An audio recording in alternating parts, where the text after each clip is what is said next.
On average, clients are spending close to $20,000 on average. My job today is much different than it was 17 years ago. The sooner that you can put yourself and your message and your heart out there, the better chance you're going to connect with your ideal client, right? You are the brand. This is the Content Capitalists Podcast. We talk to business owners who've used video to grow their businesses to $1 million a year or more. How they did it, what worked, what didn't. Welcome to the Content Capitalists with your host, Ken Okazaki. Hey guys, and welcome to another episode of the Content Capitalist Podcast, where I have conversations with business owners who are crushing it with content creation and making at least $1 million in their businesses. Today, I've got with me somebody who was recently a guest on their podcast. And here's what's interesting. He's also a video producer. So I'm looking forward to having this chat with him because we're not only going to be talking about content creation, but also specifically the behind the scenes, kind of like under the hood of what it is to be a video producer, video agency owner, and things like that.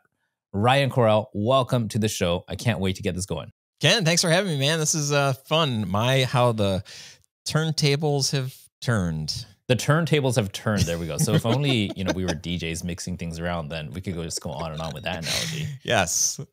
Ryan, I've listened to your podcast probably at least the first 10 episodes, and every time I listen, I find something new. And then I put that aside to listen to. And the thing is, you've got such a wealth of knowledge in the commercial videographer space. And I know you also coach people in that area. Could you tell us a bit about, and I already know this, but could you tell us for the listeners, what is it you actually do? What would you say you do here? Yeah, so 17 years ago is when I started my professional video production career. I had grown up sort of with borrowing, my best friend's dad's video camera, making silly zombie videos and just having a ton of fun. Through college, I had access to a video camera and just would make just the silliest videos. And it was hard back then because there was no digital editing, right? So it was like tape to tape and the edits were terrible and there was all sorts of, glitching. So are we talking about like high 8 tapes and VHS-C? Well, we started with VHS and was high 8, whatever the mini VHS one. Yeah, there was VHS-C, which, it's like the same width, but smaller cassette format. That's what, yeah. And you'd put it in the expander and it would so that's where I got a lot of practice. And then at the university I went to, I ended up working there right after school. And my job was to, get exposure to the college. And this was early days of the internet. This is like early 2000s. And I said, hey, we should create these promo videos of all the cool events that we're doing. And I really had a subtle play here because at the same time, Apple had just released a new MacBook and FireWire 400 had come out. So you could connect a video camera to a computer and edit like right on the computer. You didn't have to go tape to tape. And there were these titles and effects and music. Everything was just on the computer. I'm like, I hope that I can convince the college to buy me a video camera and the computer that can do this. And lo and behold, they did. And so I started making a bunch of videos for the school and quickly found out how easy it was to make stuff versus, all the years growing up trying to, make stuff faster. And then I started just driving to work every day. I loved my job and I loved the people I worked with, but I just wanted to do video. I was staying up till like 2 a.m, making projects for family and friends, and then finally doing some side projects and getting paid. And I was like, man, I need to just do this. And my wife and I were newly married, and we just said, let me try this for 6 months. If it works, awesome. If not, I'll get another real job and whatever. We had, little debt, and it wasn't a big risk, but it was just something that I wanted to try. And I started doing video back in 2004 full time, and haven't looked back since. It's been a rocky road. It hasn't been all rainbows and glitter and all of those things. But I've built a team today. We've got this really cool studio located near Detroit, Michigan. We have content creators, course creators, business owners coming to our studio, and then we fly all over the world to film some incredible people, some incredible stories, and we do a lot of promotional type documentary storytelling type pieces that it's been super fun and super, super honored and blessed to be able to have done this work for so long. Yeah, that is so cool. And what's your favorite part of doing all of this? I mean, videography, there's some major things that, there's components you need. You got to know the equipment, you got to understand and have some artistic talent. You need to be a hard worker, be able to lug stuff around. There's a lot of things. And also, you get to meet famous people. A lot of times, you get to go to famous locations, beautiful locations. What of that right now is most compelling for you, that gets you out of bed in the morning? Yeah. Well, my job today is much different than it was 17 years ago. 17 years ago, I did all of the things. I was the only person. With a team today, I'm able to really I feel like every year that goes by, I'm really able to hone my talents and the things that I'm most excited about and the ways that I think I contribute to the business the most. So for me today, I love sitting across from a founder and having them tell me their story. Like, why did they get into this work? What was their passion? Because they might be super successful today. They might be super famous. They might be super rich. They might have all of the things, but probably 99 times out of 100, that person didn't start doing the thing that they do today because they wanted to be rich, because they were chasing money or success, but they had a passion. There was this burning desire in them that said, I want to risk it all, or I want to try this thing. I feel like I could really serve the world by creating this product or offering this service. And so to be able to sit across from somebody and have somebody tell me their story in that context and tell me about the lives that they've helped transform, that is one of the most life-giving things. I can't believe that our team gets to do that kind of work and people pay us for that. Don't tell anybody I said that, but it is a huge gift for me when I can hear these stories and really be moved sometimes to tears by the power, by the passion and excitement that people have for the thing that they were put on this earth to do. Dude, I'm getting chills right now because I haven't done that direct work with people either. I've got my teams, and I remember the first time I was sitting there filming an interview. I wasn't the one interviewing, but there was somebody else asking the questions. And, as I'm filming, we're all very quiet. It's a very moody situation. And one of my team hands me a tissue, and I'm like, what's this for?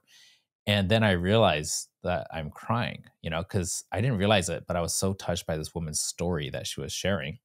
And we're filming out in Bali. It was just, I realized how engrossed I was in the whole situation. And I really got in touch with the message. That's incredible. You've told us a bit, about how you got to where you are. If you would do something differently, if you could go back at any stage, like from when you got your first job working from school, what would you do differently? Oh, man. Nothing. Just kidding. Man, yeah, well, that's okay because, every mistake you made, which we all make mistakes, it made you who you are. But just for fun, let's do that. Yes. Yep. Totally. Let's just explore. I think one of the biggest mistakes, and I shouldn't even say mistake, one of the biggest insecurities that I had for a bunch of years. I remember when I started hiring a team and we were working in this really small office, and I'm the great interrupter. I mean, the great idea person, but so good at interrupting people in the middle of editing or, whatever they were doing. I'd be like, hey, what do you think about? And just always interrupting, throwing ideas out there. I had an employee at one point in time that I put too much value for their input into my heart is what it was at the end of the day. And some of these ideas that I wasn't, I didn't think it was a million idea or the best idea in the world. But I just felt like I was kind of laughed at almost with seriously, that's a dumb idea. And then so I just kind of felt like, oh, okay, so people, don't like all of my ideas. So then I just became a little insecure. And then around that same time, as I'm learning a lot in this business, I love sharing ideas and information. And because I'm a little bit different, I am creative, but I really love the business side of what we do. I would always surround myself with other filmmakers and videographers. And, we'd be talking about our latest film, the thing we're most excited about. But I would inevitably be talking about business. Like, well, what are you doing? How are you booking your biggest job? And like, what are you doing are you hiring your first employee? Like, what did you do wrong? Like, tell me more about your business. And I love sharing that kind of stuff. And I wanted to help other filmmakers. Like, I wanted to coach. And I was doing that. I was part of this association here in Michigan, meeting with like 30 to 40 other filmmakers, videographers that own their own business. And we would meet on a monthly basis. I was bringing in speakers and just kind of hosting these events. And it was super fun and super fulfilling for me.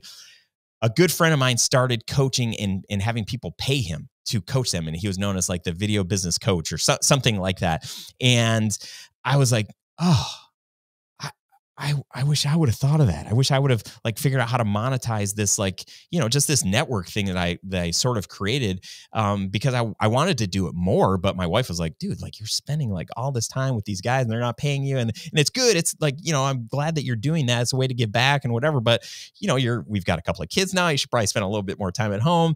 And so anyway, seeing my friend start this, like, so wait, hold on. Yeah.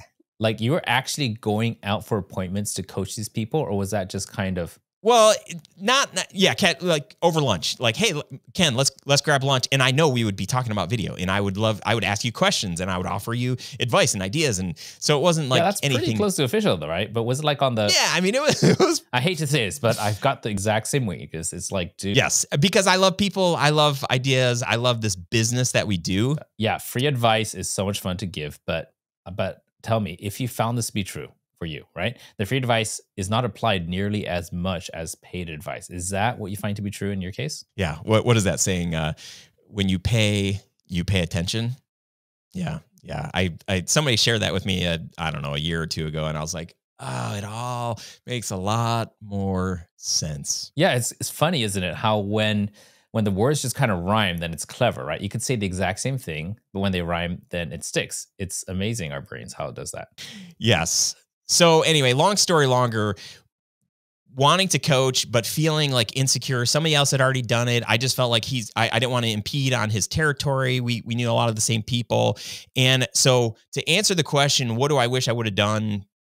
I mean, a little more than a decade ago. I wish I would have not been afraid to like just know that the market is massive, and I have an abundance mindset today versus a scarcity mindset today, and know that there are some people that my friend could serve super well, but then there are some of those people that are like not being served that well that could be served better by me, and let other people decide whether or not I'm a good fit versus me just tapping out and saying like, I don't want to compete. I don't want to be that guy. He's doing a great job. He's got a great website, great branding. Why should I even get into this space? So I wish I would have started doing that way sooner than when I did start doing it. Okay. When did you actually start, like the first time you took money for consulting or coaching someone around their video business? Yeah, 2016, launched a webinar actually with this same guy who had started, his name is Matt. He had started this coaching business. He stopped it for a few years. He went through a divorce and just kind of had some, lots of stuff he had to deal with. And when he was ready to get back in, we were shooting a gig together. And on the way home, he's like, hey, I'm thinking about like doing this thing again. And I was like, I kind of looked at him. I was like, should I say it? Should I not? I'm like, well, what if we did it together? And he looked at me and he was like, wait, are you serious? And then I looked at him and I was like, and he was like, wait, are you serious? And so we just became best friends. So we started the business together, and, we did a webinar. People paid us for this. We did like a 6-week coaching, basically like we were building a course live as we did it, as we had launched it. And that was awesome. It was super fun. It was super fulfilling to get paid for all of this knowledge that I was giving away for free, but to have people that wanted to apply it. Super, super fun. And man, that has been one of the greatest gifts that I've been able to do. Video production, amazing, incredible, telling people stories, sitting across from founders, but then also working with men and women who want to have a business in the world of corporate commercial filmmaking and figure out how to charge what they're worth and do all of that. Like for me to be able to help them, that kind of work, and know that I'm helping their family and helping them build a legacy. I mean, that is super fulfilling. And I'm so grateful that I get to be a part of that. So the way I understand it, you got these two main parts of your business, right? There's the actual, corporate videos that, your company works out, right? And then you've got your coaching Yeah. business. Like, how is your time split? Is it leaning more toward one or the other?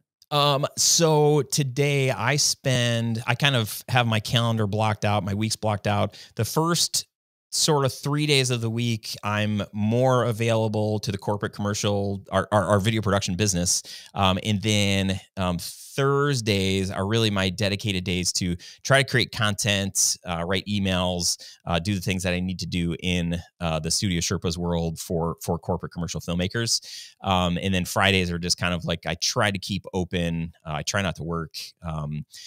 But inevitably, I'm thinking about the business, kind of working on the business, usually on those Fridays. So I'm definitely working less and less in the production business and spending more time in the coaching consulting business, which that's my goal, that's my hope, and really to get to the video production business in a place where it runs completely without me.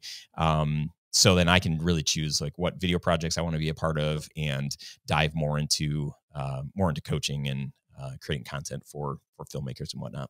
I'm just kind of looking at the trends. What are people paying for? If people used to pay for courses like crazy, that was the thing. The OGs, there was the Frank Kerns, the Mike Phil-Sames, they were just selling courses. And those guys were doing great at it. And then it started shifting to adding a coaching element where there's information and engagement together. And I'm just looking at this trend right now where we're seeing instead of courses and coaching, which I think is doing well now, but it's kind of shifting out of that. We're going up to the next level where coaching is kind of like the entry tier, and the higher tier above that is getting popular, and that's done for you. You get consulting, but then the implementation that people are willing to pay for is at a much higher level, done for you, right?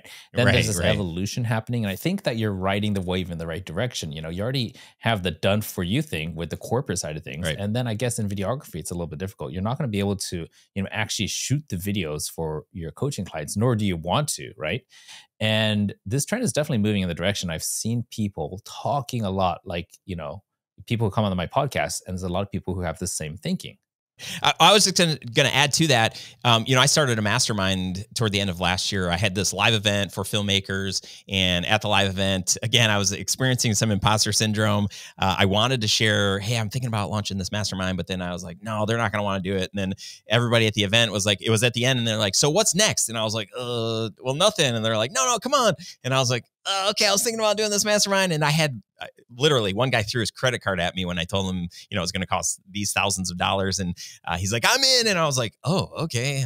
So I launched this mastermind, and it's essentially, it's not done for you, but it's like that step right in between, right? Because we meet once a week, and these guys are asking hard questions. They're sharing about their business and what struggles they have, like what goals they want to achieve. And I get to get in there and share the things that are working for me. And then we've got other people that are sharing. So it is a way to get to that point faster.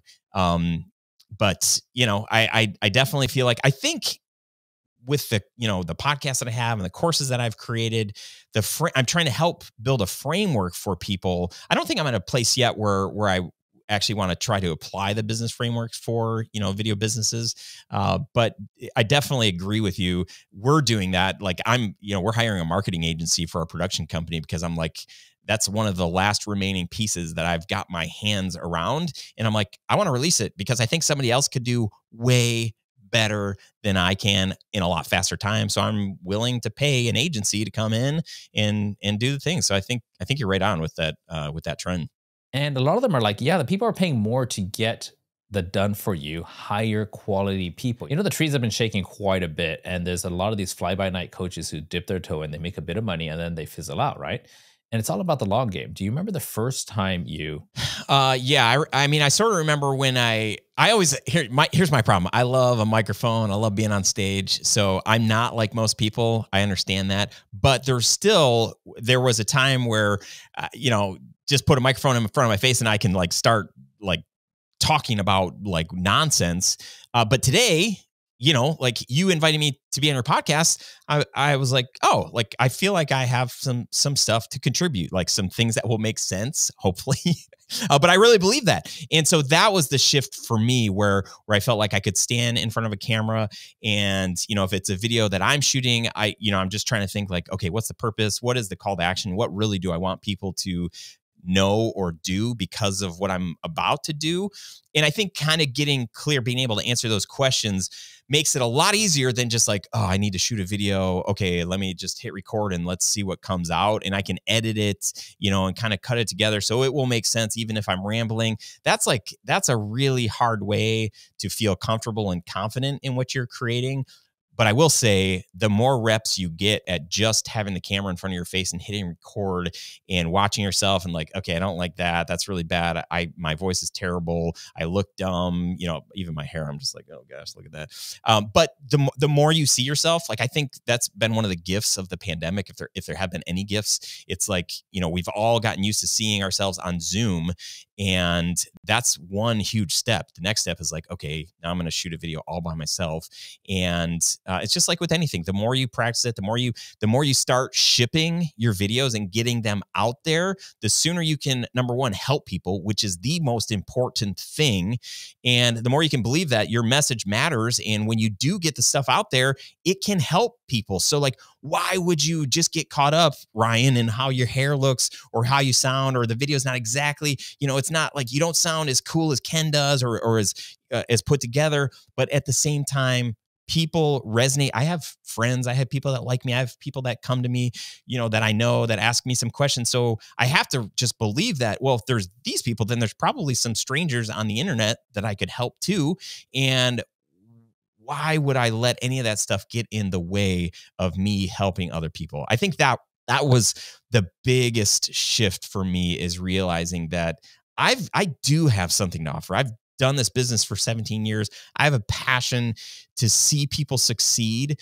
And I don't want the mundane stuff to get in the way. And not to say that I'm perfect at it. There are some, personal things of my own, like that I'm just like, I'm not crazy about what I look like today. I wish I was as handsome as Ken. But at the end of the day, I'm like, I just got to do it. I got to do it because that's more important than how I feel about what I look like or what I sound like. Absolutely. And everything you're saying is pretty close to all the stuff I'm going through too. It's like I feel you got to peek into my email box or something. You're seeing what's happening. Well, Ryan, I'm curious. Do you remember the first time? Okay, for me, there was this big shift that happened. I don't know how many thousands of hours I've been behind the camera, the viewfinder, right? With the focus and the control, and you're managing the team. And the first time I was in front of the camera, I felt so uncomfortable, so unnatural. And I hope those videos got buried. I hope they don't exist anywhere. I don't know where they are right now, actually. That was years ago, just a couple years, actually, not too long ago. Now I'm very comfortable in front of the camera. But point with the camera pointing at me, give me a topic and I can, keep an audience engaged for a few minutes, or depending on the context, it could be much longer, webinar or podcast, for example. In your case, do you remember that shift from when you were willing to get in front of the lens? Well, and all the video guys and gals are like, I can create videos for people. So everything that I make outside of like, putting myself on the camera that's the thing that people need to see, because at the end of the day, I'm hoping people hire me to make videos for them. But I would say that the biggest differentiator that any business has is you. Right? You are the brand. My friend Mike Kim has this amazing book called You Are the Brand. Totally get it. It's a quick read and it's so actionable, but people need to see you.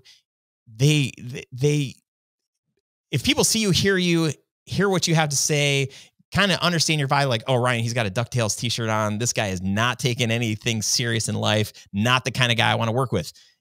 Alternatively, there are people that are like, oh man, this guy, like, he's not too corporate. He sounds sort of smart. This guy, I kind of like him.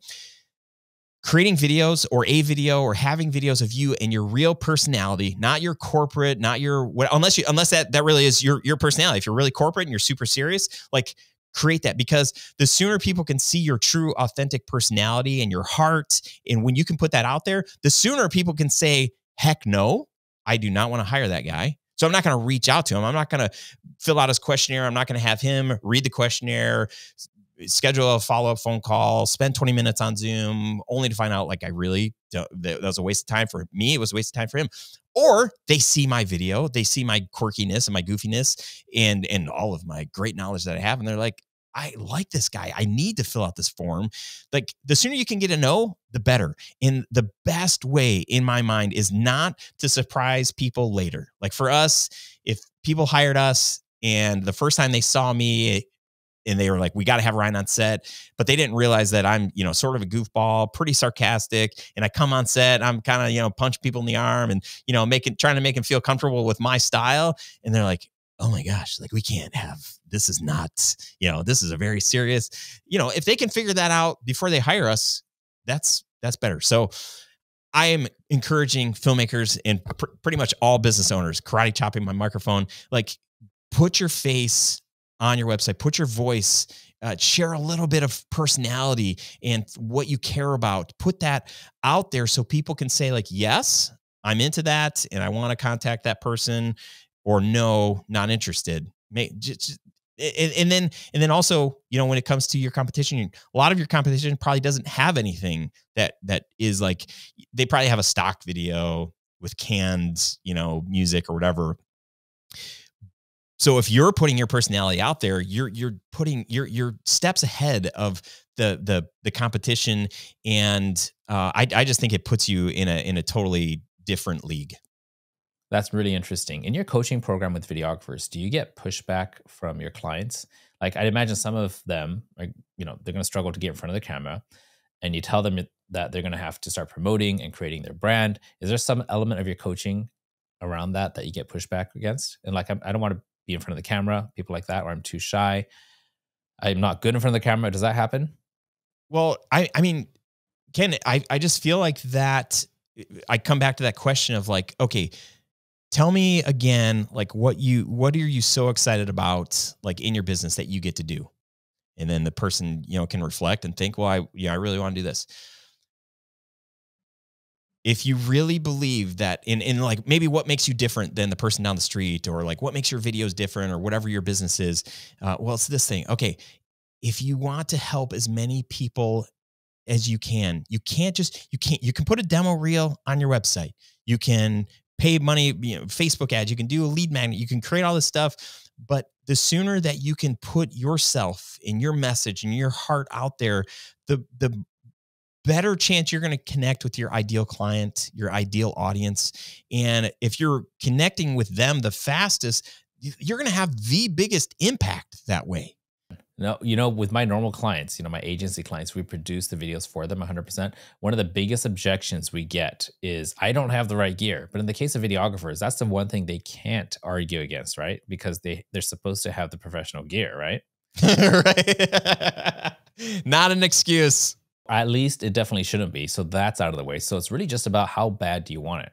And how important is it to you that people see you for who you are, instead of, just one out of 20,000 people providing video services on Fiverr, right? I would say that anytime, here's why I love filmmakers, because they're creative. Most of them like believe in the power of story. And most all of them have a story for how and why they started their video business. And it has to do with most of them care about people, and they care about people's stories, and they love drawing those stories out and, putting all of that together in an emotive piece that gets somebody to lean in and say like, wow, that's really powerful. So to be able to like, think about what are you so good at? I totally lost my train of thought. Forgot what I was going to say. That was a really good, it was an important thing. I'd like to know in your coaching program, and even with your own clients, the corporate clients, when people hire someone to make a video for them, and when people hire me, I think that we don't have anything for less than $12,000 for something really basic. And then it goes up from there. Some people are investing in the 6-figure range for services just to get great video done. And usually there's this level, there's going to be someone, these bigger companies, there's going to be someone who is the CFO and who's going to be looking at, making sure that the money is being well spent. And I'm guessing that in your coaching program, you talk about how to justify that expense. Could you walk me through that? How do you make the connection between what people are investing for your video services and what they're getting back and why it's worth a multiple of their money? Yeah. Well, I will say that for the longest time, our bread and butter are brand stories, which is like, it's the heart and soul behind the brand. Why did the founder start the business? And those pieces are like, it's like, okay, tell me what's the ROI on us getting a new website or on us getting a new logo? Well, I can't really tell you it's going to equate to this much more business, but I can tell you that people are going to feel a lot better about your brand, right? And that's going to lead them to feel better about hiring you, right? You're going to build trust and all these different things. So for a long time, I wanted to say to people like, hey, you get a brand film, you're going to make your money back. but it was just hard to quantify. So, I've tried, if I'm honest, I've tried to in the past kind of sneakily work that into my marketing. It felt a little bit sleazy. And there's just too many things out of my control. We're getting them a tool. The tool is video. And that video is not going to grow legs and find people and pull them into the store and get them to buy something. It can't do that. Video is a tool. That's okay. There are videos where you can measure, are people opting in after watching this very specific call to action, if it's a sales video. So but those weren't our bread and butter. So, and I would say most filmmakers want to create more like brand stories type things versus like, an FAQ video or capabilities video or, something like that. That's going to be more, nuts and bolts. And hey, for more information, call this, email us here, get this coupon, tell us it, whatever. So you can hand those off to the interns, right? Those kind of projects. Right. So the question then, all I can think about is when we branded our video company for the very first time, I had a professional, he's a very good friend, said, hey, would you take my offer to like, let me brand your company and like not charge you anything? And I was like, okay, that sounds amazing. So we're going to get a cool logo. And he's like, no, it's going to be a lot more than that.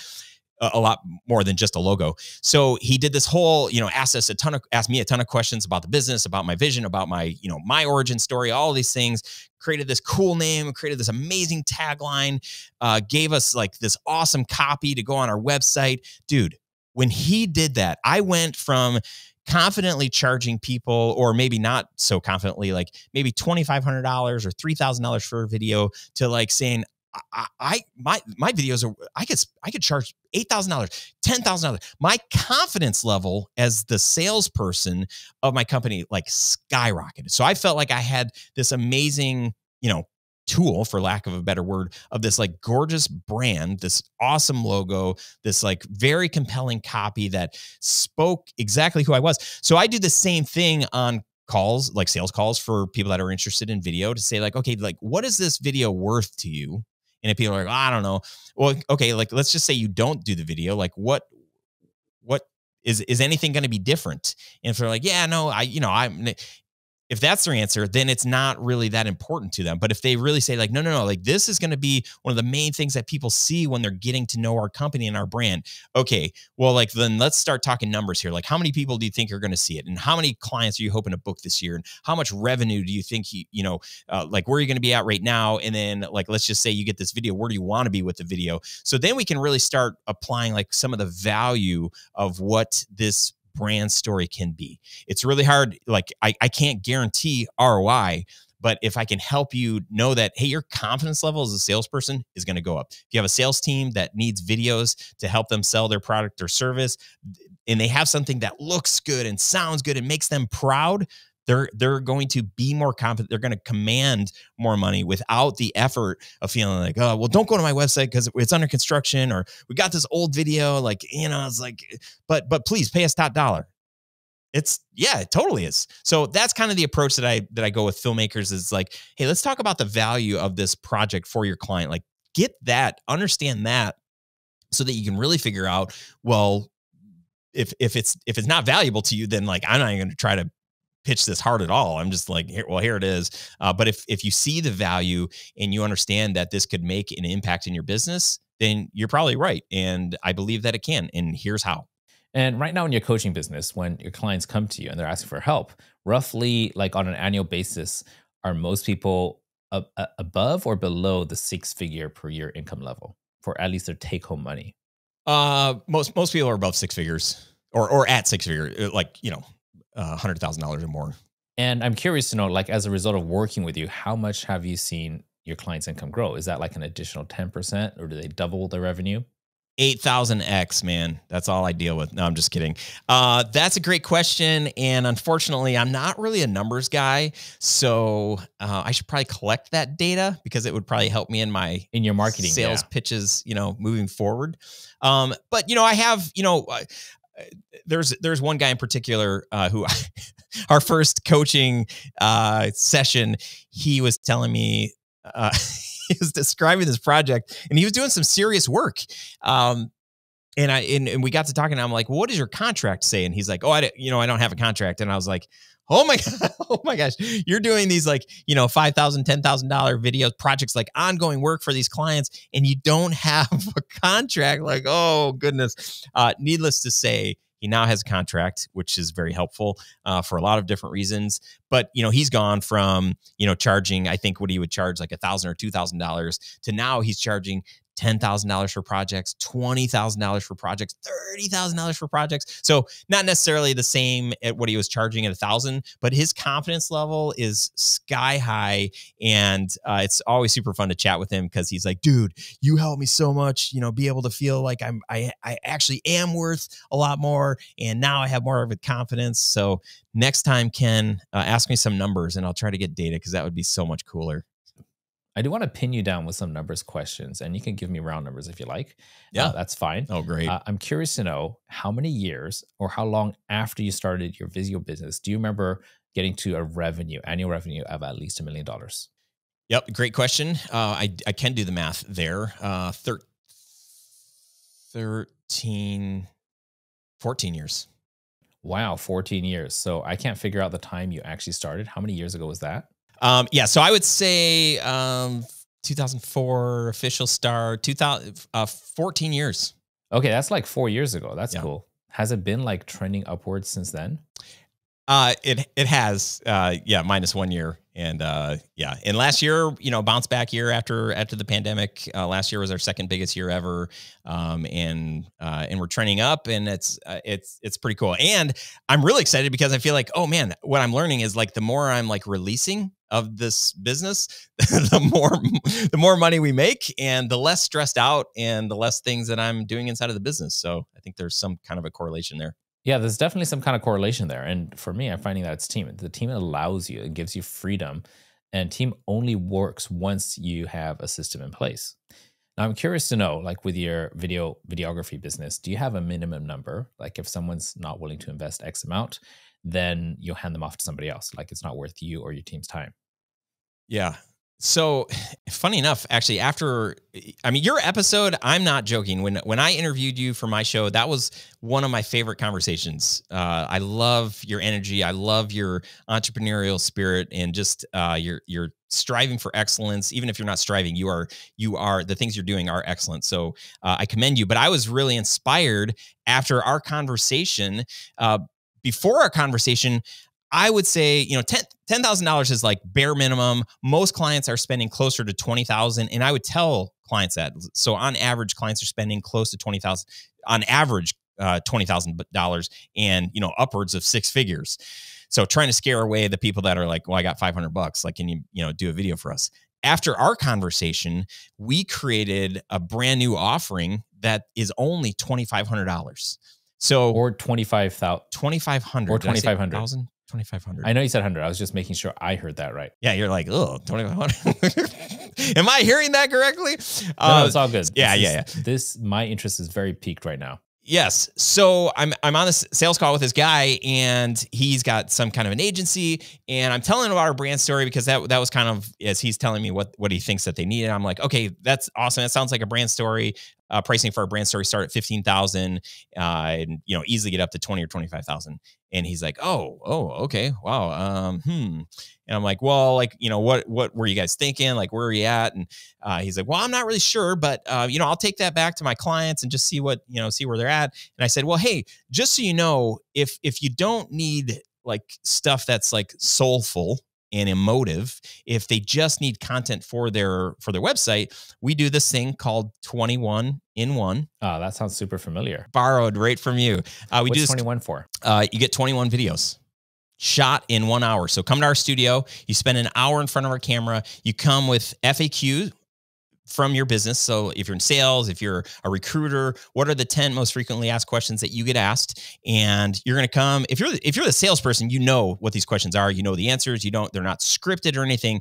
Stand in front of the camera in our cool studio and riff off. We'll ask you the questions and you give the answers. And we're going to create 10 videos that are horizontal. We're going to give you 10 videos that are vertical, so you can put them on Reels or wherever.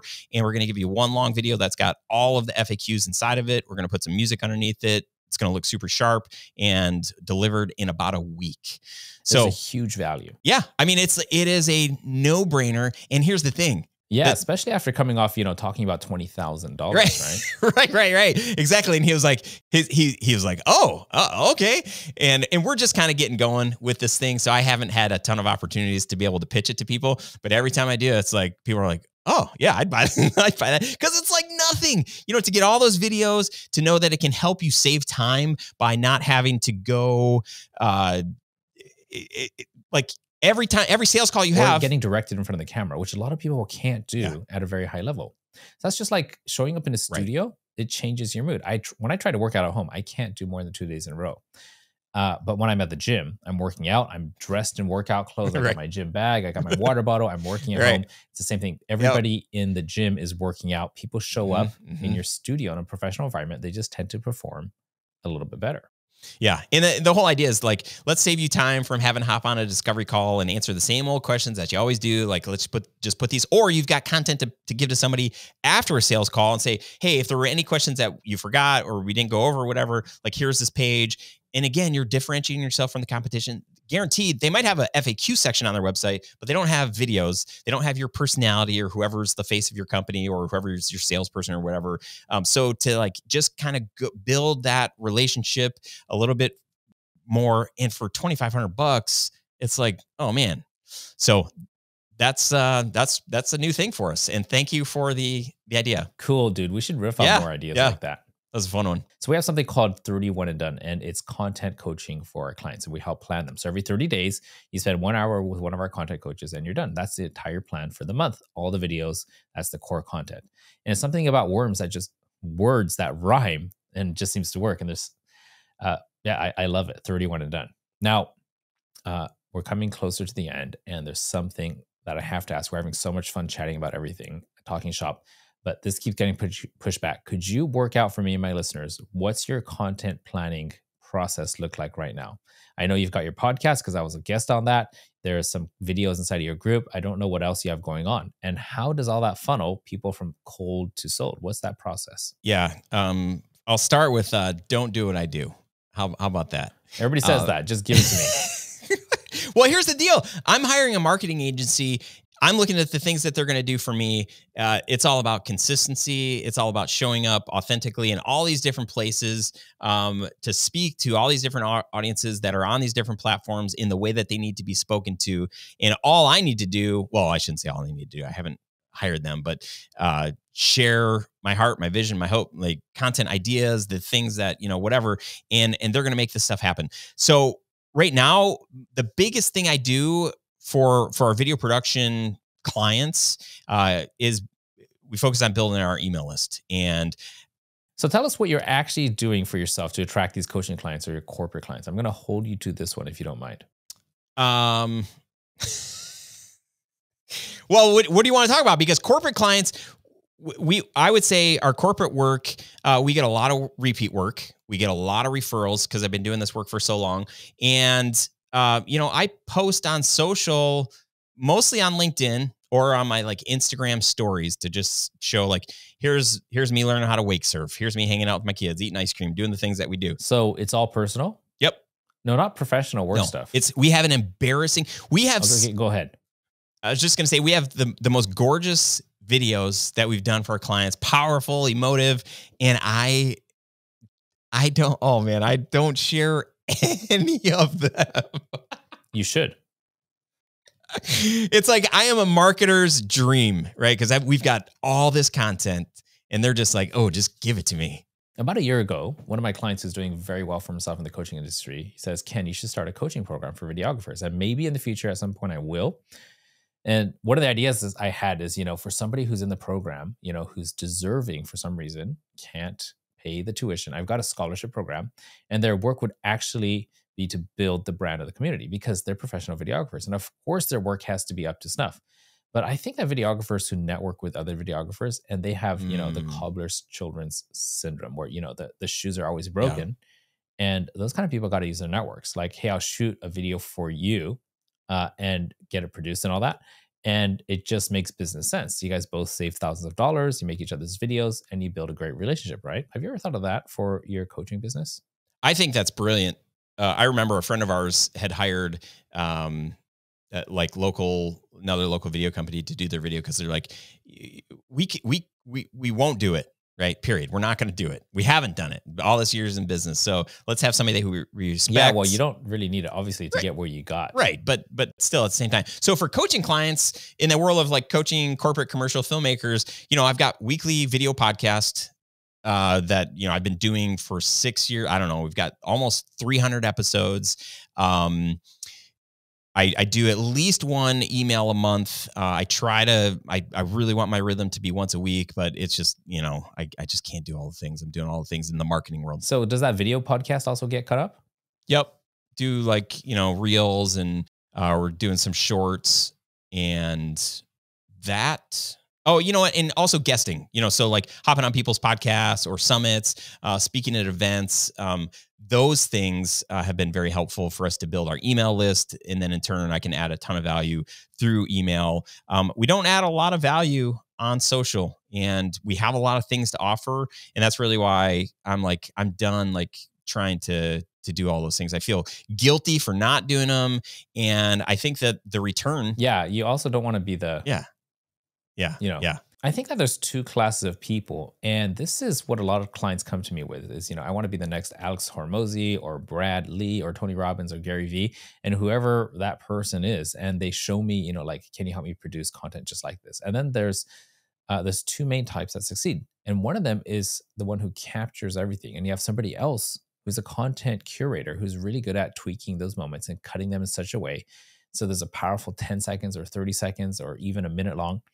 And way on the other side of the spectrum, you have people who perform the lip syncing and dancing and, trending songs, pointing to random places on the screen and the fancy transitions, shooting it on the phone. That works too. But the vast majority of my clients are already really, really successful in what they're doing. Yeah. Oh my gosh. And frankly, they don't want to have to learn to lip sync and dance and ride every single trend. So it can work both ways. For a lot of people, I think it's either I'm going to, show you more skin and learn some dance moves and do all these challenges, random stuff like standing on your hands or drinking water upside down.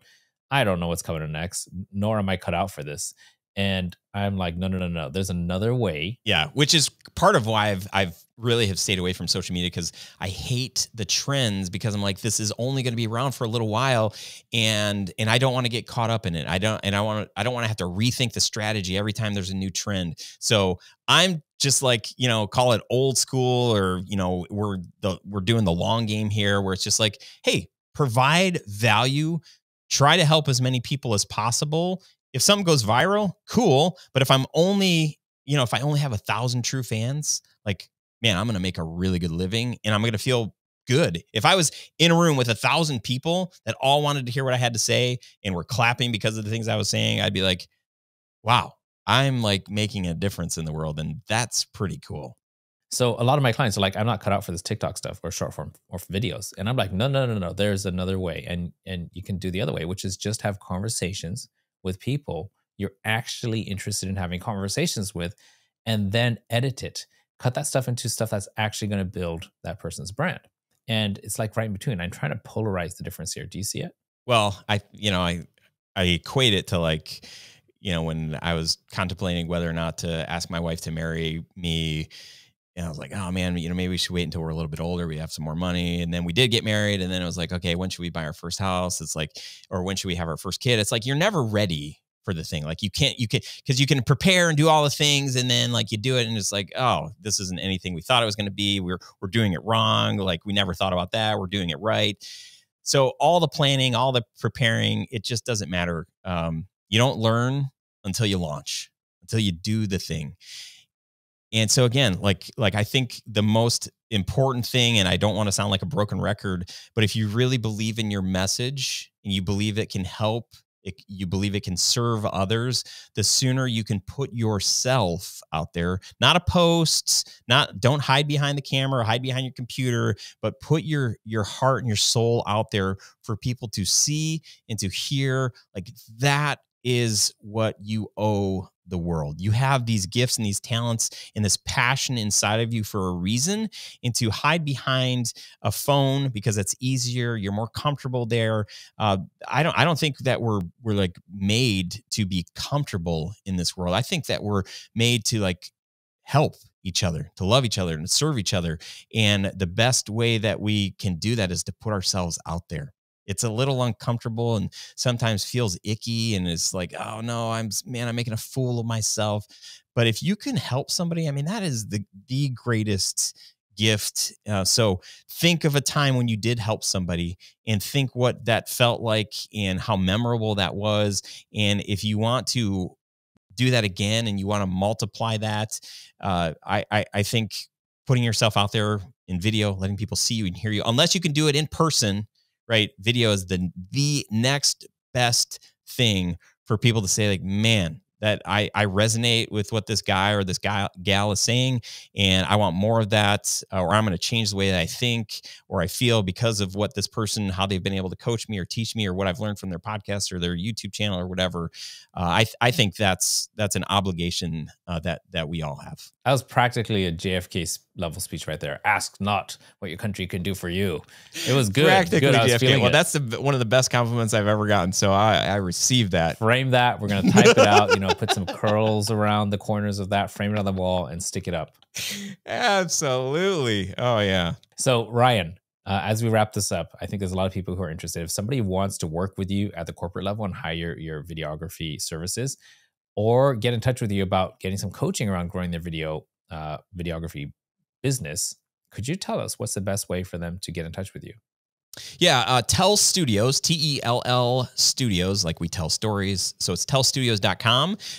You can see some of our work. You can meet our team. You can contact us directly there if you have a project, or you've got questions about, doing some kind of video thing. That's the best place there. And then the Grow Your Video Business podcast is the weekly show that I do. That's a great place if you listen to podcasts or you watch them. We're on YouTube. Just search Grow Your Video Business. And then for people that don't like that kind of stuff, studiosherpas.com. There we've got a bunch of resources, courses, free webinars, lots of research, lots of free resources to help you in your corporate commercial filmmaking journey. And if you're interested in coaching, you can get all of that information once you sign up, and or you can just email me directly, ryan@tellstudios.com.